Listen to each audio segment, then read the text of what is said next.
Good morning, all, or happy lunchtime for my friends in Atlanta and others of you living in the future. And welcome to Kal-bardr's Corner for this episode of Coffee with Kal. I am bearing Kal-bardr Gellir, painting the Meridian Cross, painting the Argent Comet, painting the Compostela, painting the Palmer's Lantern, and Reaper, coming to you live from the southwest outpost of the Barony of Southdowns on the beautiful southern coast of Meridies. Now, before I introduce my guest, I do have to do a quick shout out to one of the hosts from KK Productions, now Mistress, maybe, I'm not sure what her title is, but Bruce from Fighting the World was announced for the Order of Defense yesterday and was elevated. And I am super ecstatically happy for her. So congrats, Bruce. Love you out there. Good job. Bruce is amazing, and I know Wistrick is just beside himself currently. That he now has both hosts of Fighting the World are elevated. So, anywho, sorry about that, Your Excellency. So for today's show, back to topic here, I am joined by a longtime watcher of Kal-bardr's Corner, but first-time caller, a royal and bestowed peer that is, the words of vintage, used by Sir Helga, with a topic that is near and dear to her heart. Please welcome to the show, Viscountess Genevieve de Vendome. Good morning, Your Excellency. Hi, everybody. Thanks for joining. I really appreciate everybody's time this morning. So I'm Viscountess Genevieve de Vendome. I'm a member of the Order of the Laurel. Germane to this conversation is that I joined the SCA in 1977 at the age of 17. So you can do the math. I'm 62 now, but I'm still here. And also, for a little more context, my partner is Duke Steingrim Solari, and he was knighted in 1976. So when we talk about aging in the SCA, we're the dinosaurs with the little arms. So that's why when this topic came up, and I'm sure Kal-bardr will speak to that a little bit, it kind of struck me. I pick on Duke Sean for being knighted longer than I've been alive, but his Grace now wins that award. There you go. That's a bit longer. Goodness. All right. So before we get into the actual topic, we do have some important things to discuss, and that is our beans, because this show is coffee themed. So today I broke out the giant mug since Her Excellency said she had opinions. So this is my giant Kal-bardr's Corner mug. And it is full of New England Coffee's hazelnut cream with a sweet cream creamer, because I'm fancy like that. But keeping it simple. What about you, Your Excellency? What are you drinking this morning? I have, in a Renee Tenig cup, this particular potter I like to call Renee Just Take My Money Tenig. Yes. And I'm drinking a mixture of Peet's coffee. I don't know if you guys have that on the East Coast. Peet's coffee and a local grinder, which says Caroline's, and they're in Grass Valley. And I should have said I'm here in the Kingdom of the West, in the Principality of Sinagua, in the very sunny today Shire of Vacafel. Nice. So I'm in the Sierra foothills is where I'm at. Oh, okay, gotcha. I'm terrible at geography. People are like, I'm in the West. I'm like, I know where that's at. It's that way. That's what I know about the West. That way. So yeah, we actually just got a Peet's coffee opened up 6 months ago or whatever. I actually have a brick and mortar now, so I was super excited because I've heard Viscountess Sarah talk about it a lot when I was doing shows with her. So like I saw one pop up, I was like, oh, I know that name. So there you go. All right. So to the folks out there watching, make sure if you have questions, comments, thoughts during the show, please let us know in the comments or chat, depending on which one you're on. And honestly, just let us know you're watching. There are now 25 of you out there. Told you actually this show is going to jump up a little bit. So let us know who you are, where you're from, so I can kind of keep track of how many kingdoms we got watching. So far, we have at least 4 that I've seen pass through. So one of them including Drachenwald. So welcome later in the day for you guys. So or early in the day, depending on where in that line you are. So today's topic is about the aging out of peerage. So I wrote some questions up in when I was writing up the briefing for the show and was being a little facetious with them. But I think these are questions that probably people have actually asked. You know, the idea of when should a peer retire? When is too old to be a peer? I know that question came up actually on Ask the Knights Live a lot, is am I too old to be knighted, right? And you and I have talked about this a little bit, and I heard this conversation come up in a previous show. I don't now remember what show it was, but it came up in the comments of talking about peerage and things like that. So, Your Excellency, for you, I guess let's talk about the topic. Where does it start for you? Why does this pull on your heartstrings, other than being vintage, as her Grace said? I want to start with the reason I have the honor of being on this show is because I was listening to a rebroadcast of an older show, and at the very end, and it was a Sunday night, it was late, had to get ready to get up to go to work, and this idea of, can you age out of peerage came up. And normally when I hear something I clearly don't agree with, it really just bothered me. And I was like, I can't go to sleep. It's a school night. So I really sat with it for a while, like the good Californian I am. And it came to me that it was because of the casual cruelty of the comment. Mm-hmm. And I feel that a little more because I am, my partner is going to turn 70 this year.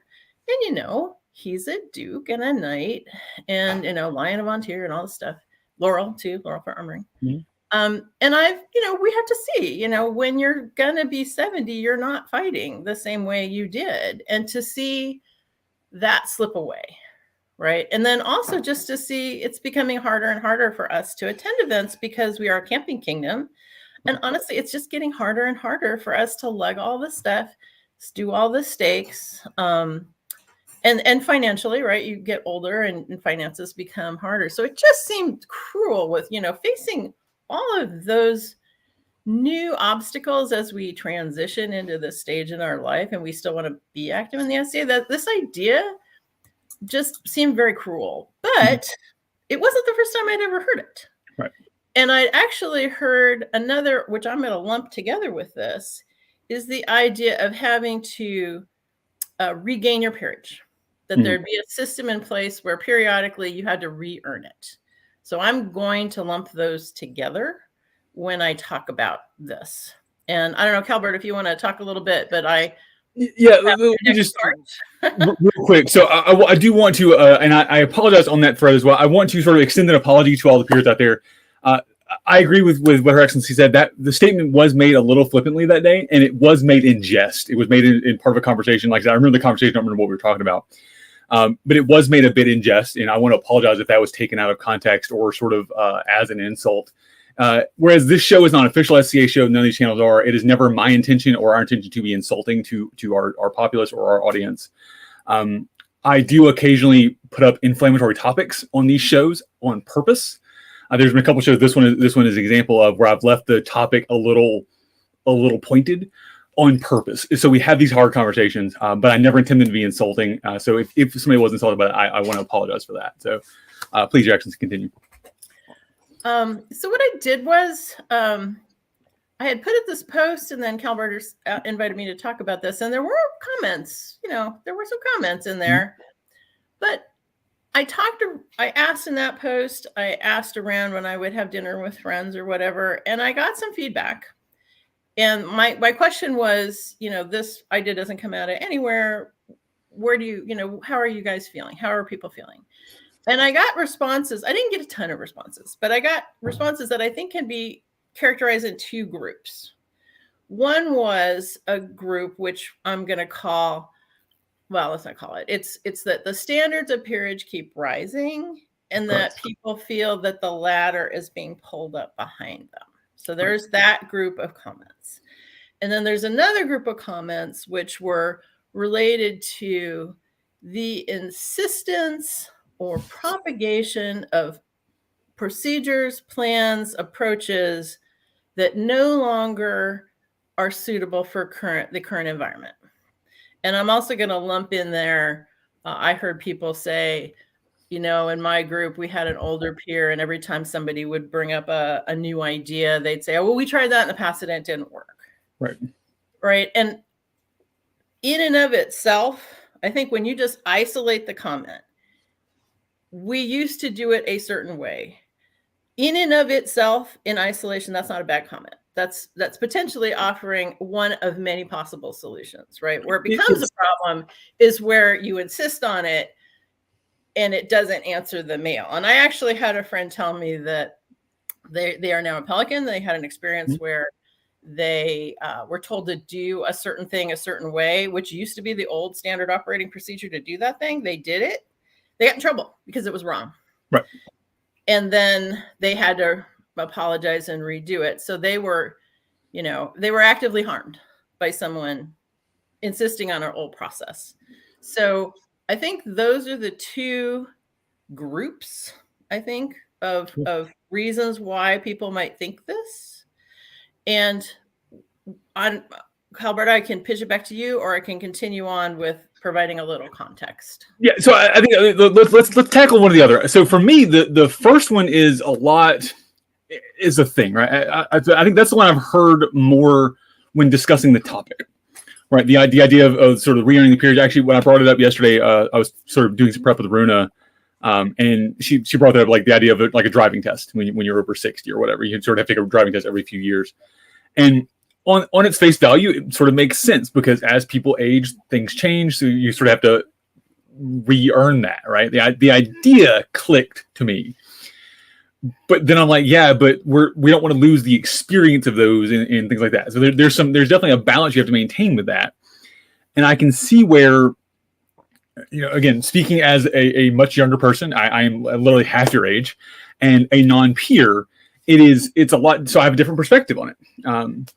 It is. I think of the ideas of when I'm that 60, 70-year-old peer, and I've been around for 35 years. I don't want to get cast aside. I get that. I also can right this minute think of, well, yeah, but in 35 years, the world's going to change significantly. It's changed since you started in the SCA, I'm sure. So the idea of sort of wanting to update with that and sort of needing to re-up your membership, so to speak. Like I'm just I'll sort of use some flippant comments there, but I don't mean them insulting. I get the idea behind it because it's, please go ahead. Let me address. So yeah. my and this actually, I didn't think of this. Friends of mine, when I was talking to them, thought about this.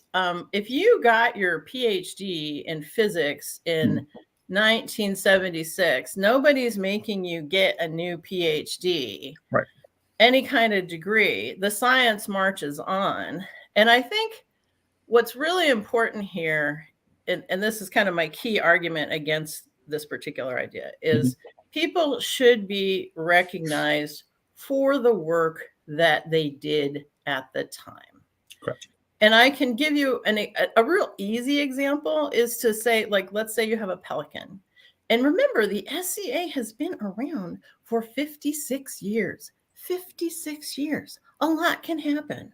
Mm-hmm. A lot has happened. A lot has changed. Yeah, a lot has happened.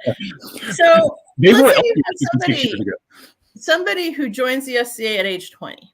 And they're like, I really love this organization. I want to serve it. And they give 20 years of service. They hit 40. Somewhere in there, they became a pelican. And then life hits. Maybe they have to start taking care of older parents who are now, needing more help, or they got a job promotion that's requiring more traveling. A lot of things can happen as you get older, and they don't have as much time that they have open to play in the SCA. But they did 20 years of service, for crying out loud.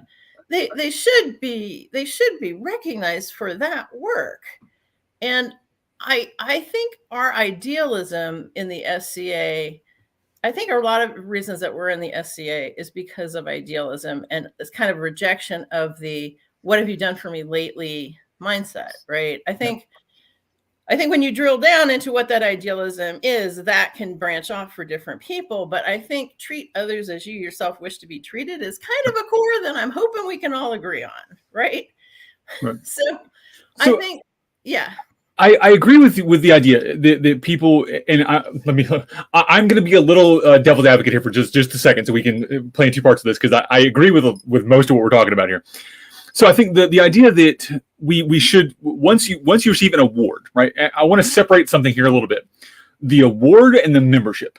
I think that's, if we can separate those for a little, in our heads, then the conversation changes a little bit, right? Because my Meridian Cross, for instance, is an award. I get nothing out of having this Meridian Cross other than a fancy medallion to wear. There's no membership comes with it. There's nothing. It's an arts award, right? That's it. Whereas if I was a Laurel, that's a fancy medallion that's the award and a membership to an organization, to a sub-organization, right? Or a Pelican or a Knight or whatever. That's a membership to sub-organization. Both of which are for life. That's where I think the disconnect, in my opinion, occurs, is the award is forever. Maybe the membership is the thing we should question, right? I agree. The award, you did the job. You're a Laurel forever because you did the things. Cool. Maybe the membership is the thing that we should question the long-term thing too, right? That's the idea I think that people are coming up with, and they're just not separating two. I think here's my answer to this is I don't think you should punish people for getting older. Sure. I do think cause no harm is an important principle, and cause no harm should be applied to everybody, regardless of age, right? So you could be a younger person, and if you're promulgating an approach that was done 5 years ago, a year ago, things could change, right? What you need to focus on is the information being shared correct or up to date? Is the in any realm, right? In any realm. So I think that's a separate animal than just throwing people out because they got older. Correct. Completely agree. So my wife brought up a great point, and I'm going to bring it up. So modern educators are required to do continuing education. And this actually plays to the other half of your conversation you said about people doing we did this way 100 years ago, whatever conversation, right? So the idea of modern educators, when you brought up the PhD thing, is they actually are required in some cases to update their certification, update their learning with the current times. I think that's something that if our current peer population that is vintage was, I'm not going to say the word required, I think it's tossed around a lot, but there's some sort of ability to do that. That, in my opinion, is the thing that I wish our newer peers would do, or our older peers would do, is sort of stay on top of the newer things. Countess Gwen brought up a great point of Magister Rosamond here in Meritier's does that. So Magister Rosamond's been around. She was elevated in 79, so a similar age bracket, but has stayed on top of it. So when she's having conversations, she's staying on top of the current technology, staying on top of the current policies, whatever, staying relevant to the new stuff. I think that's the disconnect we see, is when we have peers that are aging and not playing as much, they then become disconnected from the SCA. So the SCAs went this way and they stayed in this lane over here. And right. That's, I think, the concern. And I agree, but I don't think the answer is to have people age out of peerage. Agreed. Yeah, I think that's just cruel. Mm-hmm. But I do think I have this principle: cause no harm, right? Mm-hmm. Nobody should cause anybody any harm. I don't care who you are. So if you're going to be participating and giving people advice, it's up to everyone to make sure that the advice they're getting is appropriate for the problem being faced. Correct. That's true across the board. So, another thing I wanted to talk about, if it's okay. Come on. Is this the idea of the requirements for peerage rising, right, and the ladder getting pulled up. So again, I want to put this. Is that two separate things for you, or do you feel like they're connected? Well, let me talk about that. Okay. I'm going to cover it. Cover it. I think it is true that the requirements for peerage have been raised. Mm-hmm. Now, my own personal experience is only with the Laurel. So I do have some kind of blinders on. I don't see everything. I'm really only speaking for myself.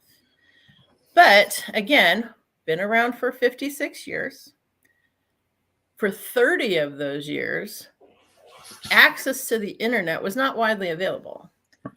Don't at me, because I know there are certain academics who had it when it came up. So that's not what I'm talking about. Widely available is a correct descriptor. You're correct. Widely available. So people did the best with what they had. Like, I can give an example of, like, a friend of Steingrim's made beautiful Viking age jewelry from back in the 70s and 80s, beautiful stuff. But they'd never seen it in person. And when they finally were able to get some context, because they were working from like little black and white photos, everything was right. It was just too big. So with more data, standards raise, right? And now we have such a plethora of sources and previous work that was done that, yeah, if you are just taking other material and replicating it, I think it's an open question. We can have a discussion in council as to whether that person deserves to be elevated or not. And like, for an example, because I do costuming, now, the Tudor tailor, beautifully researched patterns, you can buy them. So great. You buy a Tudor tailor and you make the stuff. Well, are you now eligible to be elevated to a Laurel if you're just copying something else? Now, I think there's a lot of factors and a lot of discussion that has to happen there. But whereas maybe somebody 30 years ago made an outfit that now we know isn't really correct, why does that person have a Laurel and this new person who made something that is correct out of the Tudor tailor doesn't have it? Again, it has to do with the context of the time and the work that was done at the time. So in areas where there's been a lot of work, like costuming, I think, my personal opinion, no, I'm not talking for any other Laurel, I think it is harder to become a costume Laurel now because so much work has been done in the field, right? Well, and anybody who watched the show I did with Duke Sean, What Makes a Knight, well, he had the very same opinion that it's harder to be a knight today than it was 20 years ago, 30 years ago, because the caliber of armor, the caliber of fighting style, the ability for us to spread information across through COVID is, especially, we have a lot broader pool to pull from now. So as you travel, the bar has gotten raised because the pool is much larger. I think the costumers would agree, the potters would agree, the jewelers would agree, the pelicans would probably also agree, because again, we bring internet, we bring spreadsheets, bring all this other stuff into the realm of work we have to do to be relevant to that job role. It is now potentially harder to be those things. So again, now I don't want the ladder to be pulled up behind anybody. I don't. That's, again, we get back to treat others as you yourself wish to be treated. Let's stick with that basic principle. You'd want to be heard. So no, it's not right to treat people badly. It's not right to pull the ladder up. I think you can explain that the bar is higher because of previous work, but here's some areas that you can go into that might just push you over the edge. So let's see. So we just had a comment from Mooncat, and Mooncat, I don't know your real name. I recognize your name. I'm sorry if I know you have a real name. As a costuming needlework Laurel, it's easier to become a Laurel because so much more information is available. And I agree with that too, to counterpoint my own self here, that it is easier to get good at various things. I think the bar that let me how do I say this?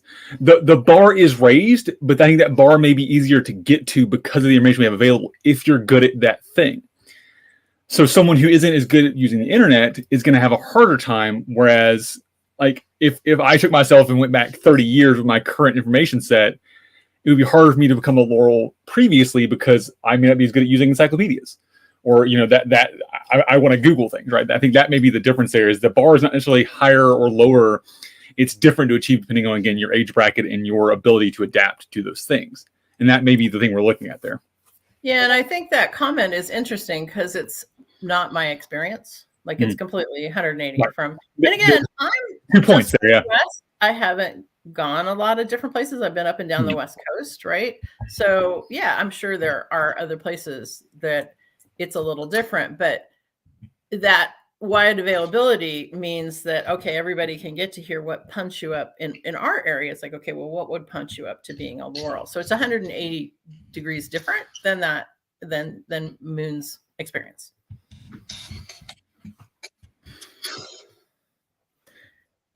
So with the bargaining rights, like I said, I think we can agree the bar is higher now, and we can maybe disagree on the harder or easier, right? I think there may be some disagreement there, but the bar is definitely higher. To become a Laurel, to become a peer, we'll just, because I think it generalizes. Become a peer today is harder if we do a direct comparison to 30 years ago. The direct lines are going to be different, right? We can see that. And I think the Laurel maybe is more obvious, but I think the bar applies across, mostly because, again, you can compare dress today to dress 30 years ago, and that's an easy, obvious comparison. The idea of pulling the ladder up behind is interesting. I had never heard that personally, right? Every peer I've ever dealt with has always been very get better, right? So I said I'll use any peer I've talked to on this show has been like they want to help. Now maybe I may be spoiled for choice on that, but so where I guess tell me a little about that for you, the idea of pulling the ladder up behind them as the bar raises. Well, again, this is something that I heard from people. I don't have any personal experience with it. Mm-hmm.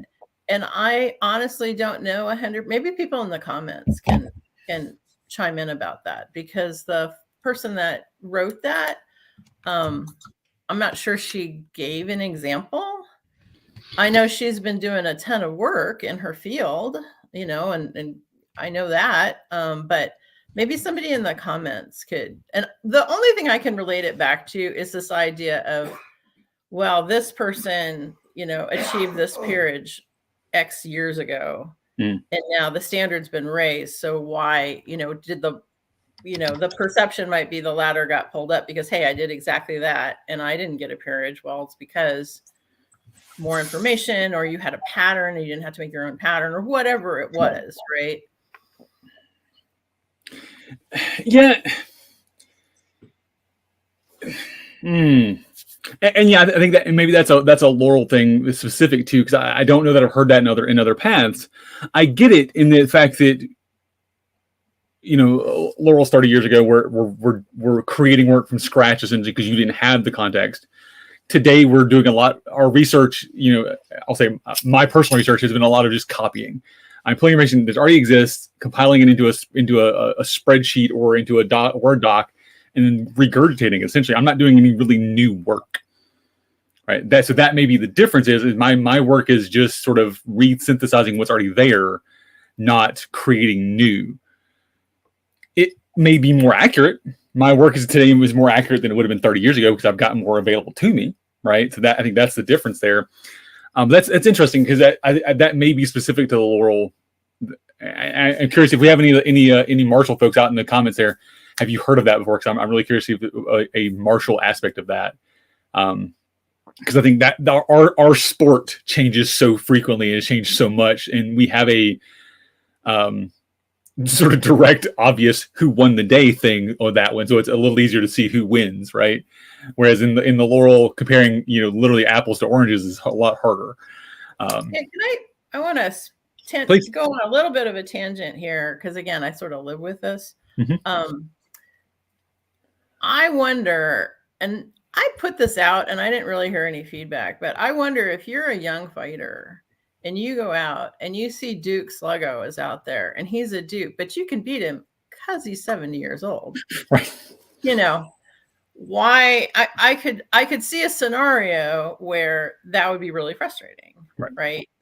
And I think again, you get back to, well, back in the day, they did those reigns, right? They earned that title by doing the work. Mm-hmm. And they probably brought the level of fighting, just like a Laurel would bring the level of artistic understanding and data, right? I think we're just building skill upon skill upon skill upon skill.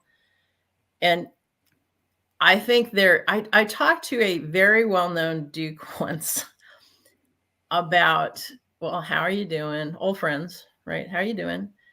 And his comment was, it's like, well, nobody knows who I am. He moved to a different area. Mm-hmm. And the attitude was, well, what have you done for me lately? Mm-hmm. And this individual has a ton of training. And just because your body starts to fail you doesn't mean that you can't help somebody. You can't help guide them. And I think most of the fighters I know didn't stop fighting, right? They've been kind of keeping up to date because they see it. They love it. They like to watch it, even if their ability to win has maybe fallen, right? So I think maybe there's some frustration there. Sure. And I would ask for a little compassion from people to know that, you're either going to die or you're going to get older. Right. Those are the two options. That's true. So for all of the martial peerages, if you see Duke's Lego over there, yeah, maybe you're a new fighter and maybe you can beat them, but they might have something to tell you. Again, it always comes to cause no harm, right? I'm not advocating that everybody say, well, back in my day, we did it this way. It's okay to say that as one of a plethora of different options, right? What do your environmental scan or whatever, find out what you're trying to address. And that could be in the fight. It could be in the martial field. It could be in any field, and see if, okay, do those environmental factors still apply? Right. Yeah, to talk stick for a second here, if anybody feels like an aging Duke can't fight anymore, I invite you to come to Meridier's. I'll introduce you to Duke Sir Don the Mad Celt. He will teleport behind his shield and beat you senseless, and you won't even know how he hit you. That man is a wizard. I don't understand it. But the idea, so the Black Duke from out in the Outlands just started fighting again. I was super excited to see that he hadn't fought in years, because he is again a vintage Duke, vintage knight. He showed up to fighter practice knowing he was going to suck because he hasn't fought in years, and he's 70 something, right? His goal, his win condition for the day, which is something a lot of the coaches on Coach's Corner talk about, is show up. He put his armor on and swung his stick. That was his win that day. He didn't care if he beat anybody or not, right?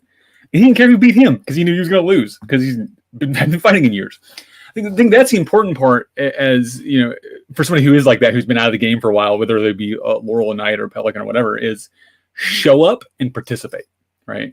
Show up and find your point again, because your 30 years ago is no longer relevant. It's no longer going to be the same skill level, whether even as a Pelican. Like your Pelican skills 30 years ago are no longer, or potentially no longer relevant today. I don't care that you can sort a card catalog. That doesn't matter anymore, right? That doesn't mean you don't have knowledge to provide. Doesn't mean you don't have skills that are useful, and we still want your knowledge. But those things you have may no longer be useful, and you got to sort of adapt your knowledge to the current day, to the current environment, as you said. And I want to say a couple of things. I do kind of want to address my fellow vintage peers out there. First off, kudos for showing up. I think that takes a special kind of bravery. I was actually talking to another one of my friends who was noting about some dukes, or a duke that was no longer participating in the SCA. And she actually opined, she's like, I wonder if he just wanted to go out on top. And if the folks that stick around while their body gets older, if that isn't the braver thing to do. Now, I don't know if that was really the case, but I thought that was an interesting point. And it does take a lot of bravery and a lot of courage to keep showing up and to keep trying. And again, we get back to my cause no harm. Here's fellow vintage peers. It is really easy. It's so hard to get to an event. You get to the event and you're just exhausted, right? And you sit and you play with your friends who you haven't gotten to see, and you hang out with your friends. It's really important. And I try to do this. I'm kind of an introvert, so this is really hard for me, but I do try to walk around and talk to people and get out of my space, my comfort zone, and talk to new people. Moving here helped me a lot with that, because suddenly I was taken away from the people that I knew. And so now I did have to talk to new people, right? And meet new people and listen to what they have to say. And the other thing, which kind of gets into we tried that 10 years ago or whatever, and it didn't work, is I think it's important not to lose sight of the experience that newer people are having in the SCA. Right. And I really consciously think about this because I'm of an age that, and I'm not trying to be full of myself here or whatever. I'm just trying to be realistic. I have gotten every single award I'm ever going to get, right? Every single award that it is appropriate for me to get, I've gotten. Yeah. So I'm done.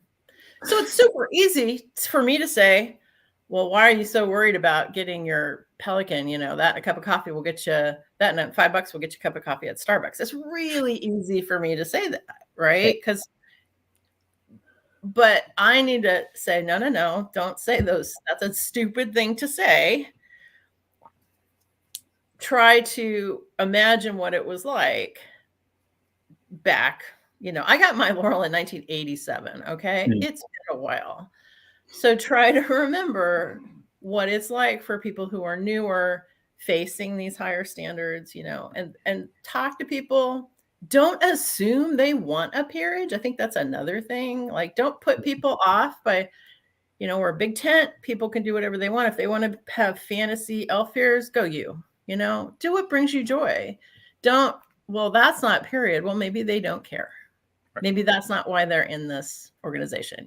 Please try to understand people's intent before you offer any kind of feedback. Try to talk to people and just be accepting that, not everybody's going to be on the same path that you are. And please try to be empathetic to folks who are trying to achieve a peerage, and try to remember what it was like, or just listen to them and accept what they tell you. Right. That just mic drop, walk away, done. Yeah. There you go. That's my no, I think that's a really have fun, right? That's the epitome of the SCA for me is having fun, right? I think this conversation is perfectly relevant, and I want to have this and more conversations like it. But you're right, that the conversation is about having fun. I think that's the thing as vintage peers, as new peers, as peers, that y'all, and I'm gonna use my very Southern y'all, need to remember, right? Is that yes, it may have been XYZ 20 years ago, 30 years ago, 5 years ago, a year ago. Is that still relevant today? Is it still fun today? Are we enjoying that anymore? If not, why? So that's something I've dealt with. So you brought up the idea of well, we did that 20 years ago, or we've tried that before. I have heard that so many times in my local group that we literally have quit. Like we have, anybody who noticed it in my introduction, I no longer claim my previous barony in my introduction, because I was literally forced out because of that mentality. I am a younger non-peer, and I'm also maybe autistic. Apparently, that's a whole conversation for another day. But I pushed on these older peers for having that conversation. They saying, "Well, we did that. We tried that. Did you try it today? Did you try it this way? And they don't hear it. And that's really disheartening for someone who is. I'm very excited about the SCA. I want to play this game. I want to do more. I want to help grow it. And I couldn't do that locally. I couldn't do that in this group because of the aged population, both actually in number and in mentality. Because we have a couple people that are my age or slightly younger, but having older mentality because they've been hanging out with the older peers, right? That's who their family is. And it was really disheartening to me to see that. And I could have quit, should have quit. Fortunately, actually, I'll say this. Fortunately for me, COVID happened. COVID forced me out of my bubble and out of my local group and made me find the known world stage. Interesting. And I found people like you and Helga and Sarah and all these other people out on the West Coast and the East Coast, and all these people that I never would have known, that made me realize that the SCA is much larger than what's in Mobile, Alabama, right? And the mentality out there, whereas this mentality is very, very stuck. And I'm not saying this bubble doesn't exist other places too. I've heard it. We've heard it. You've heard it. We've heard this time and time again. But there are those people out there who think like I do and want to do more. So those ideas need to then propagate. And I think that's why these kind of conversations happen, so we can have those ideas. But the idea of nothing changing is interesting because I think change happens so frequently. There's a comment that came up earlier. I want to scroll back and find it real fast here from Baroness Petrona. About time. So this is a Pelican relevant thing, but I think applies to fighting in Laurel stuff as well. So I've heard in my order, it took me 20 years of hard service and event stewarding to get my peerage. This person is doing it for only 7 years. They can't be ready to be a peer, right? So this goes back to the idea of using patterns, right? So, well, I made this dress from scratch 20 years ago, and they did it with a pattern. Why is that the same thing? And I think innovation in this case is her point. Innovation matters. So we today have better technology, newer things, easier access to this stuff. So just because we did it smarter, not harder, doesn't make it less relevant, right? Your thoughts? No, I agree with you. Yes, yes, that's right. Fine. Okay, cool. I mean, I don't know what else to add there. Yeah. That's. I agree with you 100%. I think people that I have seen over time, and I cannot speak to the Pelican Council. God knows. I joke. I'm one of those Laurels that needed a Pelican assigned to them so that they could, keep I moving actually get the forward. things done. Yeah. Marguerite's probably listening to this right now. She totally knows what I'm saying. But I think I've seen here in the West, I think it's about a 10-year. I think somebody who, from the time they join, I think I'm seeing about an average, like 10-year. But I agree. Like if somebody comes in and people should recognize their own, right? Council should recognize their own. I don't think there should have to be a certain number of years that somebody has to do. I do think you have to have demonstrated a commitment to the organization. Because, I've known people who are perfect customers, right? But they're not in the SCA, right? Or perfect horsemen, not in the SCA, but they show up and it's like, okay, what they're doing is super good and quality work or whatever, but are they committed to the organization? And so in that time, it might be, I don't know, used to hear the term time in grade. And maybe anybody who's lived in military families has heard that before, I'm sure. Yeah. So I think but yeah, if somebody's ready, they're ready. But it's an art, it's not a science. Well, yeah, I think so. The comment came out, I can't find it now, about and this applies to the Laurel more than anything, but also applies, I guess, some of the Pelican stuff, and frankly, it actually applies to fighting. Never mind, it applies to all the peers. And there's 2 points. So there are two halves of being a peer. There's prowess, and there's the the other stuff. I'll remember the word in a second. So in this case, prowess being your skill in your art, or your skill in your fighting, your skill in your spreadsheets for a Pelican. That just because you're good at it, like that's the thing, but you still have to have all the other peer-like qualities, right? You still have to have all of and that's, I think, the time and grade. You have to be able to prove that you are a peer and dedicated to society and walking the walk, talking the talk. So just because you're a doctoral level costumer, Magistrate Tulia is a great example of this out in the West Kingdom. She is mundanely a costumer. That's what she's done for 100 plus years. I don't know how she's done. Right, exactly. Then she came to the SCA and wasn't recognized for her work, right? She had to sort of re-earn her costuming cred, I guess, even though she already had done that. She already has the credentials outside of the SCA. And I'm sure that's happened to 100 people out there that are doctoral level folk in their various fields. So I think that's, yeah, I think you should have to prove it. You should prove that you actually have that knowledge and it's relevant to the SCA. Sure, that's the thing. But it should be easier because you already have the skill and knowledge there. Like for me, starting from scratch, if I was going to become a costuming Laurel, I'm starting from literally nothing. I barely know how to work a sewing machine most days, right? So my goal, my walk through that Laurel path is going to be significantly different than someone who's a doctoral level costumer. That should be obvious. But our judgment of peer-like qualities, everything else should be equivalent. That judgment level should be equivalent, right? Now, I may be further along that path or less further along that path than they are. That's an opinion based, right? That's a thing we have to judge separately from that. So I think it's really interesting to look at. So what are your thoughts on that skill outside of the SCA and sort of that goal, and how does that affect maybe this idea?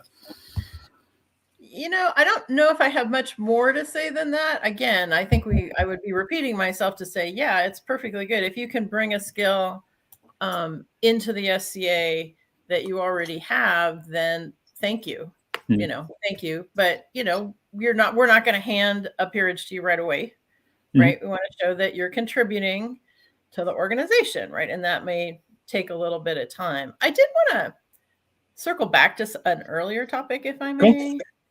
I wish I had an answer for the old peers in a group are causing harm. They're causing harm. I wish I had a better answer as to what to do in that case. I would plead with people not to just say, well, let's just get rid of all the old peers, right? It's just, please don't go there, because I think that's cruel and it's really unfair and discriminatory, right? You're not supposed to discriminate on age or anything like that.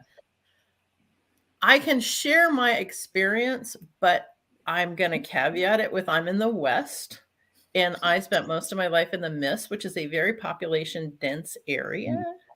So I don't know if this is going to work for everybody, but I at one point decided that I really, fighting is not my thing. I don't watch it. And, that's great. Everybody's having a good time. Go you. But it wasn't my thing. So back in I think 2001 was the first time I tried it.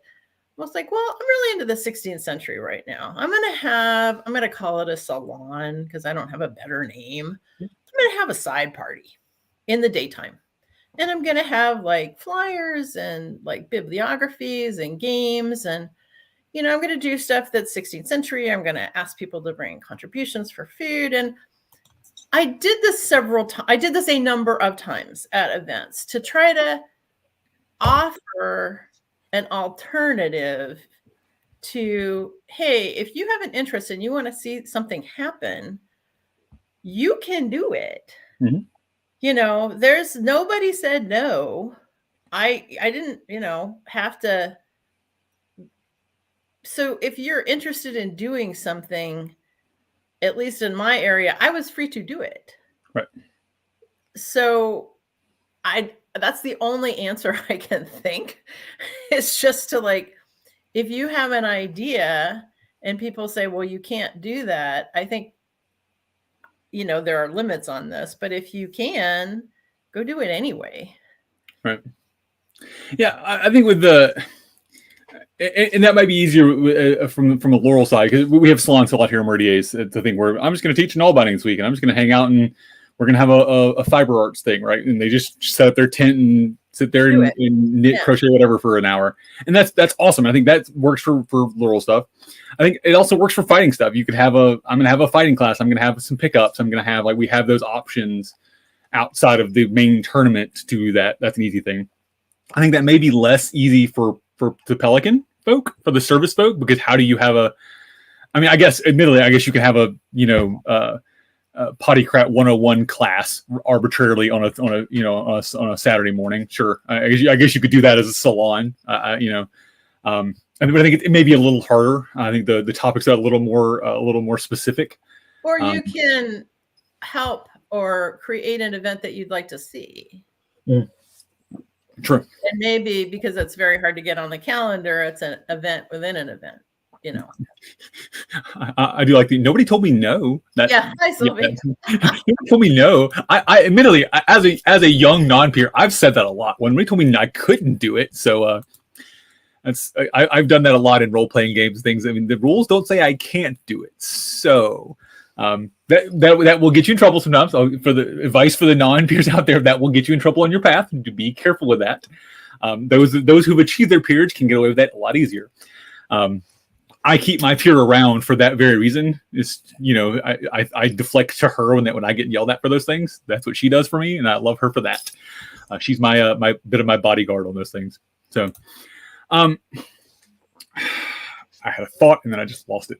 Actually, I have a couple more thoughts. Keep coming. One is I don't have an answer. This is another thing that I think. Well, this is kind of amorphous, but the SCA is changing. I think we know that, right? We now have a worldwide focus. Things are changing. And I think when older peers or older people are faced with something, I think if they are an obstacle or if they are not cooperative or whatever, I think it's hard for them or us to get past the threat. And I think the SCA, people have their idealism about the SCA, and I think we can all agree on that. I think we can all agree on courtesy. But then when you try to break that down, that's where things start to fall apart, right? Well, my idealism was, somebody could say my ideal, and I used to hear this, right? The SCA should have been cut off at 1400. Yeah. I've heard, well, my idealism is Knights of the Round Table, and it should just be this. So I think people are struggling it's okay. You're not threatened. You can still have your thing, right? It's just that you're letting other people play in different areas. If you want to focus on your Viking encampment, please do. Like, let's treasure what people are interested in, the little pockets of joy that people create, and don't be threatened by the people whose pocket of joy is to raise a sail and be a pirate. Right? That's their pocket of joy. Right. So I think my question to you then, and sort of my advice on this is, as a peer, as someone who has ideas and has seen things fail. I'm sure you've seen 100 failures in your day. If I were to pitch an idea for a failure, for something you knew to be a failure, but I was super excited about it, right? What your response is going to be? All right, right? Are you going to support my idea that you know is going to fail because I'm excited about it? Ideally, I would like to break it down because I'm an analyst, right? It's like, okay, let's break down your idea and find out, okay, what do you want to achieve? What's the infrastructure? What are all the parts of your vision? And then let's look at, and how do you define success, right? What is your acceptance criteria? You just want to have an event where you and your partner shows up. Okay, that's acceptance criteria. You've just won. Right? There's your win condition, right? There's your win condition. So and then like work towards that, right? Now, it may be you want to do something that's not allowed. Like, I don't know, you want to do, I'm making stuff up here. You want to do cowboy target shooting at an SCA event. Well, hold on. Right. I think that's where the peers, the seneschals, the sort of the aged populace, right? The people who are in charge of things, right? I think that's where y'all really become more relevant to that conversation. To that part of the conversation is, okay, this didn't work previously because of X, Y, Z. Here's my advice. Cool, right? And I think you give that advice and you move on. We can't do that because this law says we can't, or this rule says we can't, or whatever. That's a whole separate conversation, right? I think those are two for bits. So if it's the legal part and you object to the legal part, then you should stay on top of that because it's your job as a peer to protect the society, and your job as a senator to protect the society. That's your job. And that actually came up recently. My local group had a discussion about alcohol and serving alcohol, and they were going to rent a site that had the site itself had a bar, and you could buy from the bar, and then Steingroup and I were able to say, wait a minute, I'm not sure that's legal. Then it turned out the event didn't wind up happening, but it was like, okay, let's go back to the rules. And I think because we were peers, we could say, hey, and we had that long experience to say, hey, this may not be legal in the SCA, so let's go check. So that was our due diligence that we could offer at that time.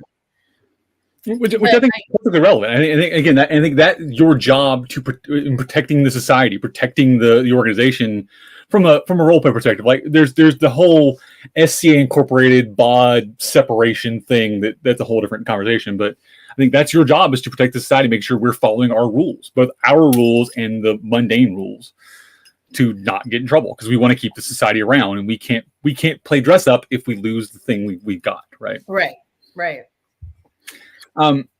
So we're at 55 minutes, by the way. So just FYI, we're going to probably run a few minutes over, and I'm okay with that. And I for those folks out there watching, I told Her Excellency, if we don't get to all the points, because she has a sheet full of things you want to talk about, and we're probably not even halfway through it yet, that we may schedule a follow-up show for this to cover more topics. So just FYI, but we're going to run a few minutes over, and it's okay. So a question that came up to me that I wanted to bring to you, again, sort of in the same vein of aging peers or vintage peers staying relevant. The idea of emeritus status came up, and I was asked my opinion on that. So emeritus status, for those watching, is the idea that a peer is a peer forever, right? Again, the award is relevant 100 years, doesn't matter. You are a Laurel, you're a Pelican, you're right forever, mod forever. But are you active in the circle? Are you active in the organization of that circle? So we had a local peer here who is not playing anymore. He shows up occasionally. He wants to participate, but he knows he's not active enough to be a active Pelican. So he's taking an emeritus status. So he no longer votes. He no longer participates in the Pelican Circle. He's there. I mean, wants to ask him questions. He's there, but he's not going to have his students he's going to give their belts back, or whatever. He's handling that separately. I don't know. but he's going to be a Pelican emeritus. So it's just like a teacher emeritus, whatever. So he's sort of there, but not an active member. What are your thoughts on something like that? Just sort of maintain the respect, but create some sort of like a retirement status, I guess. So this is the first time I've heard the idea, and often I have to think about things. Sure. And maybe ask other people. I can give you my immediate response, but I'm not going to say that it's my final response. Sure. Okay, fair enough. I think if we talk about striving for inclusion, like we've been talking about diversity and inclusion and stuff, I think it's more welcoming to people to allow people to have a little time off, right? And that the door is always going to be open. Like, again, I've known folks who it's like they had kids, right? And they came to events, but at a certain age, the kids' activities start to take over.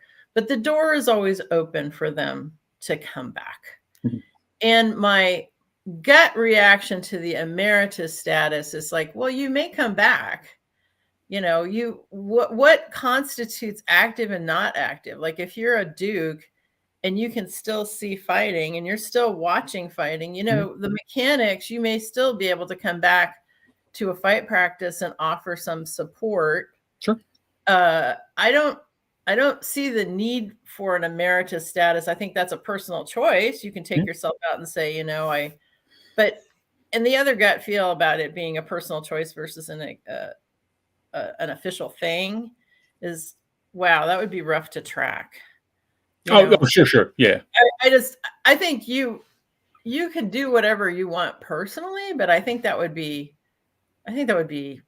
just organizationally very difficult. And then, I changed my mind. Now I've just gotten really interested in 14th century goldsmithing, and I'm taking a class. And now, hey, I was emeritus, but now I'm coming back because I'm really, it just seems cumbersome. And I think you can do what you need to do on a personal level, but I think for a variety of reasons, my gut reaction is that it's not a great idea to institutionalize that.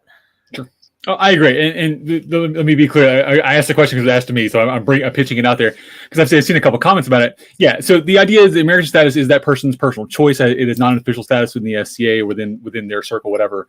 The idea, I think it has some merit because, again, and the 2 points you just brought up there are just because they're interested in another art thing or they're watching fighting or whatever, doesn't mean they're active in the circle. And I think, again, if we look at our peerage if we separate it, and again, in my head, it does, the award for and the prowess side of the thing, right? The you did the thing, you're doing the thing, you keep doing the thing, whatever, that's over here. But the membership in the organization is separate from that because to me, it is like you have to be active to be an active, member of that organization. So I know, and I'm doing this based on some knowledge of that I've heard from other peers.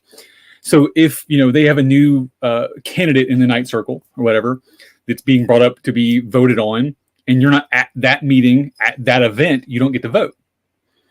See, but I think a lot of people, like in our council, again, this is not telling tales out of school. I'm sure you've seen this, right? People don't know, they don't know, right? I think people just kind of self-select themselves out. Right. I don't think you need to, again, I don't think you need to institutionalize it. I think I do, again, cause no harm, right? I had another example where on the West Coast here, there's a lot of period food happening, and they have the West Coast Culinary Symposium, and they bring in people from outside of the SCA, and it's quite the thing, right? We had an older peer who has since passed on come back to the SCA, and so this is like one of the original people. Like, I think they were at the party, right? And they came back, and they were like, oh, well, period food's just too hard. Mm-hmm. And they were very but they got better. Like, people was like, okay, now you're causing harm because you're discouraging people. But they got talked to, and then they did come around, right? But it was kind of a culture shock and a knowledge shock when they came back and they saw all the research and all of the activities that are happening on the period food front. Oh, I can see where anybody, there's been commentary about people taking, some years off and coming back. And so I took 10 years off the SCA. Again, non-peer, young guy here. I took 10 years off and came back, and it's a culture shock for me. As a non-peer coming back to the SCA, I can imagine, I can't imagine what it's like for someone who was a Laurel in the late 80s, taking 10 years off and coming back in the 90s or the 2000s going, what's this internet thing? And how are you making this dress in 30 minutes? Like, I get it. Like that would be a crazy culture shock. So I don't know that I could deal with that on that level of things. I know we're at the end, but I do want to throw out another idea. And that is, and I wish there was an answer to this, but some of us, we have more years behind us than ahead of us. And I wish there were more and more legacy stuff. Like, who gets it? I have this huge costume book library, right? And I know people who have huge period food libraries. And it's like, well, when we die, where's that going to go? I wish there was a place we could leave it, that would be of service to other people. And there's no answer to that because the SCA is full of everything is private property. But, more and more of that's going to be happening. So I wish there was some legacy library or something we could start, looking into. And there are in pockets. I know Her Ladyship Runa has been working on something for that for a while. Dalwhinnie Fields here in Meridies, they're working on actually building a library on site at one of our local sites run by the SCA folks. And so there are some things around that. There's another one. Sir Jean Claude did the Wunderkammer collection of traveling museum, and that's an idea. Unfortunately, you're right. That requires somebody taking possession of a library of stuff and keeping it. Yeah, it's difficult. I'll say this: I've got plenty of rooms. So send me their books. I'll happily pay for shipping. So just call me. Bit of a joke, but also a little bit not. There was a question came up, and I'm gonna sideline this to a separate show. You're right? It was in the thing. Let me find it real quick. Here it is. Come on, there we go. Can you be too old to become a peer? Right? We haven't touched on that at all, and since we're already over an hour, I'm gonna say, Your Excellency, if you don't mind, I'd like to schedule a second show with you for that topic. Sure. So we talked about the aging out of peerage, and let's discuss the other half of this: is could you be a new peer today? Right? You becoming a peer. I think that's another topic we can cover. We'll look at that. So let me go through. There was another comment I wanted to address real fast. So speaking of, I mentioned Magister Tully earlier, and she popped up here. And she also loves you. There's been a couple comments about. I know. I love her too. It's a love fest. Yeah. And I hate this. But you're right. What have you done with the SCA lately? We talked this earlier, and I know this comes up a lot more. I'd say a lot more in fighting, but I'm sure it happens in all the circles as well. And I hate that people like their graces are getting hit with that, because whereas they may not be able to fight as good as they used to, or in Thorfinn's case, he maybe like better than he used to. I think there's still relevant knowledge to be learned from our peers, even in their golden years. So let's not forget that. So, all right, Your Excellency, if you will, I'm going to use a couple of show plugs, and then we'll do some final thoughts to wrap up the show. So, sounds good. Give me just a minute here. All right. For the folks out there watching, coming up next on Kal-bardr's Corner. So tomorrow, actually, we'll have our next episode of a look inside youth activities. Gareth will be joined by Dame Elizabeth Ailes for Page Schools. So in this case, Page Schools are a version of our royal universities we have. There's pockets of different ways to do it. So I'm really interested to hear what their thoughts are and sort of how they address Page Schools in Artemisia and in Western Kingdoms. And seeing how we do it here in Meridies and differing opinions there. Next Sunday, Baroness Remoot will be joined by Duke James the Holy, the punk rock king of Glenalvon, or the former punk rock king of Glenalvon. So to talk about road to retention. James is just an inspirational folk here down on the coast. I'm looking forward to hearing his thoughts and his retention aspects because, man, he's got some opinions and they're always weird, but often relevant. So, and my next episode of Coffee with Cal, the following Sunday, I'll be joined by Baroness Jack for playing the part. Jack, I love you. This picture is the best picture I've ever found of a guest. It's just hilarious to me. So for this, the playing the part, and that's a weird topic, just a bit of a brief on that. So Jack and I both have very similar opinions on as court barons, as she's the landed baron of Small Grey Bear, as viscounts, dukes, peers, whatever. We have a part to play in the society. We have a role on the role playing side of the world, right? So I'm not talking about our business side, protecting the SCA, all that stuff, the sort of legal aspect of the SCA. I'm talking as a court baron, I have a regal responsibility to do X, Y, Z. As a landed baron, she has jobs as a duke, duchess, whatever. And those sort of things of the playing the part of nobility. Jack and I talked about this some at Gulf Wars, and I'd like to continue that conversation with her here. So looking forward to that. That'll be 2 Sundays from today. As always, if you want to support Kal-bardr's Corner and KK Productions, everything we do here and the affiliate channels, look us up on Patreon, patreon.com/KK Productions. Join the grand wall of patrons. I want to apologize to our patrons. The April rewards should be going out. You'll be getting emails about those today. My apologies. It's been a busy week. And last but not least, look us up on Redbubble, search KK Productions, and check me out on TikTok at Kal-bardr. I think it's it. It's all the things. There we go. All right. So this topic for me, I'm going to sum up first here because I want to give you the final words here. Again, I have some thoughts and I have some opinions because of my personal experiences in my local group and sort of in my area. It's hard. I want to both respect our peers with experience, our vintage peers, for their service to the SCA, and I do. It is very important to me, both the royal and bestowed peers, to give them the respect they have earned in their time in service, in their time in grade. I also want to make sure that those peers are recognizing their relevance to the SCA, and it sounds inflammatory. I don't mean it that way. But I want to make sure that we are maintaining our relevancy. I do that. Even as a non-peer, a younger person, I know there are things I learned 10 years ago, 5 years ago, a year ago that are no longer relevant. And I make sure that I'm staying relevant to today's conversation, today's topics. So I ask and I plead with our peers out there to do the same, making sure you're staying on top of it. Maintain your knowledge base, maintain what you've got, but also look at what's new. Look at the new things. Look at the TikToks of the world. And make sure you have the new information to add to your database, because I think that helps you be a better peer. So that's my thought. Your Excellency, what are your final thoughts? I can do no better, really, than what you said, but that's not going to stop me from talking. Please do. Yeah. My ask would be, again, please have some compassion in your heart. Have some compassion when you see older peers. It is harder for them to get there into play. They did do the work. Just have a little compassion. And then on the other side, if you are a vintage peer, like Kal-bardr said, if you're going to continue to actively offer advice and guidance, please stay on top of things.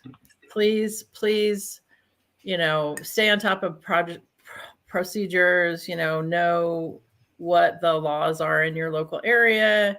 If you're, try to stay on top of your topic of focus. And then when you don't know something, just say, we used to do it this way, but I'm not sure that's just the up to current status. But, cause no harm, I think, and just stay on top of it, cause no harm. Yeah. And keep playing, because it's good to see everybody. It's for a big group. Yeah, that's true. And there's so many things to do and so many things that need to be done. I think our peers are inspirational. Right? I think that's my goal as to become a peer, is to be inspirational, and that's the bar I hold our peers to, is to be inspirational.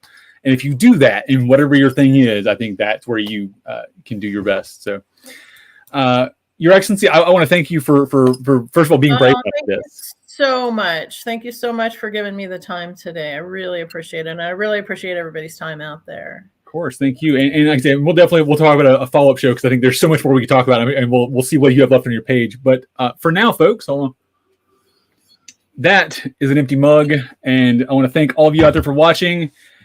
But for now, this has been Genevieve and Kal in Kal-bardr's Corner. Have a good day, everybody.